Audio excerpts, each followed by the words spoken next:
नमस्कार, आदाब, सत श्री अकाल, जय भीम, जोहार। मेरा नाम है नवीन कुमार। उत्तर प्रदेश के हजारों मदरसों पर छाया तालाबंदी का खतरा फिलहाल टल गया है। सुप्रीम कोर्ट ने इलाहाबाद हाई कोर्ट की लखनऊ बेंच के उस फैसले पर रोक लगा दी है जिसमें UP board of Madrasa education act 2004 को असंवैधानिक करार दिया गया था। मतलब यूपी में जिस कानून के तहत मदरसों को पैसा मिलता था वो कानून ही रद्द हो गया था। हाईकोर्ट ने कहा था कि UP board of Madrasa education act 2004 धर्मनिरपेक्षता के सिद्धांतों के खिलाफ है। मदरसों के संगठन ने सुप्रीम कोर्ट में इस फैसले को चुनौती दी थी। इसके खिलाफ सुप्रीम कोर्ट में 5 विशेष अनुमति याचिकाएं दाखिल की गई थी। उन्हीं पर सुप्रीम कोर्ट ने फैसले पर रोक लगाते हुए यूपी सरकार को नोटिस जारी किया है। अब जुलाई के दूसरे हफ्ते में सुप्रीम कोर्ट इस पर सुनवाई करेगा। Chief justice of India DY Chandrachud, justice JB Pardiwala और जस्टिस मनोज मिश्रा की पीठ ने कहा कि हाईकोर्ट ने प्रथम दृष्टया अधिनियम के प्रावधानों को समझने में गलती की है। हमारा विचार है कि याचिकाओं में उठाए गए मुद्दों पर बारीकी से विचार किया जाना चाहिए। हम नोटिस जारी करने के इच्छुक हैं। इसके बाद सुप्रीम कोर्ट ने हाईकोर्ट के फैसले पर रोक लगाते हुए कहा कि उसके निर्देश लगभग 17 लाख छात्रों के भविष्य की शिक्षा को प्रभावित करेंगे। इतना ही नहीं, सुप्रीम कोर्ट ने यह भी कहा कि UP board of Madrasa education act 2004 को रद्द करते समय हाईकोर्ट ने प्रथम दृष्टया अधिनियम के प्रावधानों की गलत व्याख्या की। अधिनियम किसी भी धार्मिक निर्देश का प्रावधान नहीं करता।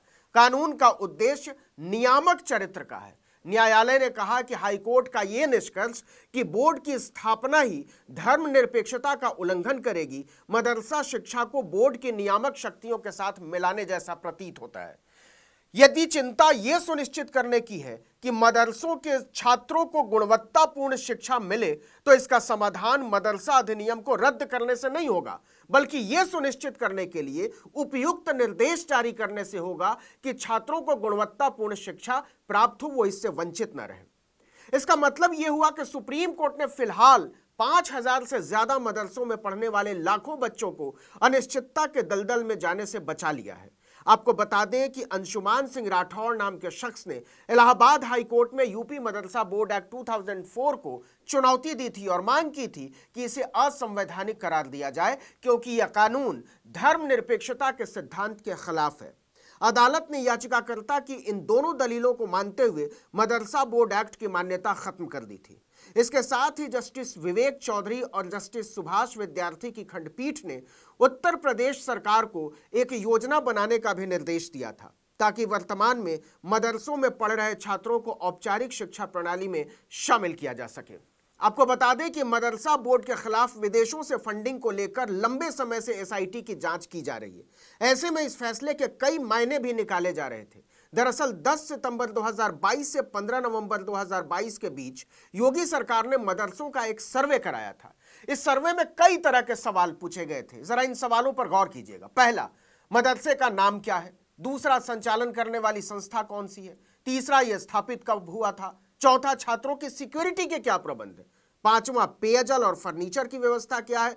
छठा सवाल, बिजली सप्लाई कैसे होती है? सातवां, टॉयलेट कितने हैं? आठवां, छात्रों की संख्या कितनी है? नौवां, शिक्षकों की संख्या कितनी है और सिलेबस क्या है? 10वां सवाल, मदरसे की आय का क्या स्रोत है? 11वां सवाल, छात्रों का किसी अन्य संस्था से रजिस्ट्रेशन है क्या? और 12वां सवाल, गैर सरकारी समूह की संबद्धता कहां से है?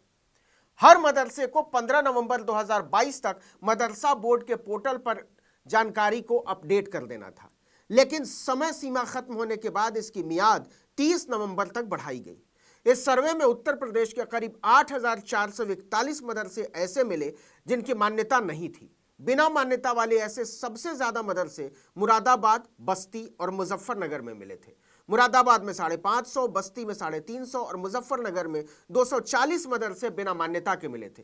इसी तरह लखनऊ में 100 मदरसों की मान्यता नहीं थी। प्रयागराज मऊ में 90, आजमगढ़ में 132 और कानपुर में 85 से ज्यादा मदरसे बिना मान्यता के मिले थे। सरकारी आंकड़ों के मुताबिक इस सर्वे के बाद उत्तर प्रदेश में केवल 15,613 मान्यता प्राप्त मदरसे बचे। यूपी सरकार के सर्वे में पाया गया था कि सरकार के पैसे से मदरसों में धार्मिक शिक्षा दी जा रही थी। कोर्ट ने इसे धर्मनिरपेक्षता के सिद्धांतों के खिलाफ माना था, इलाहाबाद हाई कोर्ट ने। एक रिपोर्ट के मुताबिक यूपी में लगभग 26,000 मदरसे चल रहे हैं। इनमें से 12,800 मदरसों ने रजिस्ट्रेशन के बाद कभी रिन्यूअल नहीं कराया। 8,500 मदरसे ऐसे हैं जिन्होंने कभी रजिस्ट्रेशन ही नहीं कराया। सिर्फ 4600 मदरसे ऐसे हैं जो रजिस्टर्ड भी हैं और पूरी तरह से अपना खर्च भी उठाते हैं। इसके अलावा 598 मदरसे 100% सरकारी मदद से चलते हैं, यानी जिन्हें पूरा फंड सरकार की तरफ से मुहैया कराया जाता है। आपको बता दें कि सर्वे के साल भर बाद अक्टूबर 2023 में योगी सरकार ने मदरसों की जांच के लिए एसआईटी का गठन किया था, जिसे विदेशी फंडिंग की जांच करनी थी।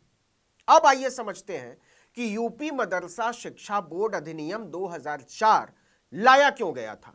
तो यह कानून उत्तर प्रदेश में मदरसा शिक्षा बोर्ड की स्थापना के लिए बनाया गया था। उस समय राज्य के मुख्यमंत्री थे मुलायम सिंह यादव। एक्ट की प्रस्तावना में लिखा है कि इस कानून के आने से पहले अरबी फारसी मदरसों का संचालन 1987 के अरबी फारसी मदरसा नियमों के तहत किया जाता था, लेकिन ये नियम किसी अधिनियम के अंतर्गत नहीं बनाए गए थे। इसलिए मदरसों को चलाने में कई तरह की दिक्कतें सामने आती थी। इन दिक्कतों को दूर करने के लिए, मदरसों के स्तर में सुधार लाने के लिए और वहां पढ़ने वाले छात्रों को बेहतर शिक्षा और सुविधाएं मुहैया कराने के लिए राज्य में मदरसा शिक्षा बोर्ड की स्थापना करने और उससे जुड़े मामलों को विधि पूर्वक लागू करने के लिए एक कानून बनाने का फैसला किया गया है। इस कानून का मूल मकसद था राज्य में मदरसों की शिक्षा व्यवस्था को बेहतर बनाना और उसे आधुनिक शिक्षा प्रणाली के साथ जोड़ना, साथ ही छात्रों को रोजगार के बेहतर अवसर प्रदान करना। इस कानून के तहत मदरसों को न्यूनतम मानक पूरा करने पर बोर्ड से मान्यता मिल जाया करती थी। यूपी मदरसा बोर्ड एजुकेशन एक्ट की शिक्षा संहिता के पैरा 55 में यूपी के अरबी फारसी परीक्षाओं के रजिस्ट्रार को राज्य के अरबी फारसी मदरसों को मान्यता देने और उनकी परीक्षाएं आयोजित करने का अधिकार दिया गया था।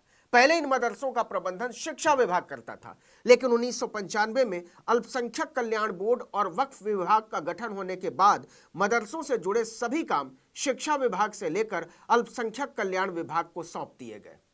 हालांकि एक्ट बनने के साथ ही इस कानून का विरोध भी होने लगा था। उस समय भी कुछ लोगों का कहना था कि यह कानून मदरसों को धर्मनिरपेक्ष शिक्षा प्रणाली का हिस्सा होने से रोकता है। इलाहाबाद हाई कोर्ट ने इस पर मुहर लगा दी थी। इसके बाद उन मदरसों पर ताला लगने की बारी आ गई थी जिन्हें किसी भी तरह की सरकारी मदद मिलती थी, सरकारी अनुदान मिलता था। उत्तर प्रदेश सरकार के मुताबिक राज्य में 15,613 मान्यता प्राप्त मदरसे चल रहे हैं, लेकिन फिलहाल वो राहत महसूस कर सकते हैं सुप्रीम कोर्ट की रोक के बाद। इस वीडियो में इतना ही, लेकिन अगर आपने आर्टिकल 19 इंडिया को अब तक सब्सक्राइब नहीं किया तो फौरन कीजिए, बेल आइकॉन दबाइए, घंटी जैसी आकृति लाइक कीजिए और कमेंट करके बताइए हमारा वीडियो आपको कैसा लगा।